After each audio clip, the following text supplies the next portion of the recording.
Intelligence report Americans దగ్గర ఉంది.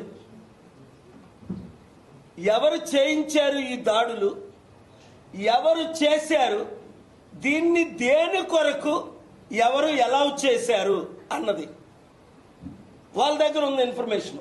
మీరు చూడండి, టర్కీలో ఒక సౌదీ వాషింగ్టన్ పోస్ట్ జర్నలిస్ట్ ని కొన్ని సంవత్సరాల క్రిందట సౌదీ ఎంబసీలోనే ముక్కలు చేసేశారు.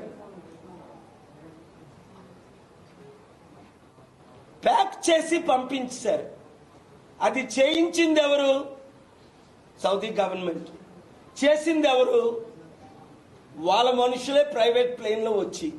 ఇంత ఇన్ఫర్మేషన్ ఇచ్చినా ట్రంప్ మాత్రం, ప్రపంచం అంతా దాన్ని ఖండించింది, కానీ ట్రంప్ మాత్రం ఆ సౌదీకే బిలియన్స్ ఆఫ్ డాలర్స్ తీసుకొని సౌదీని కాపాడాడు. అంటే వాడు ఎంత పెద్దోడైనప్పటికీ, నా మిత్రులు అయినప్పటికీ, రాజకీయ కుట్రలు ఏంటంటే డబ్బుతో ఎవరినైనా కొనియొచ్చు.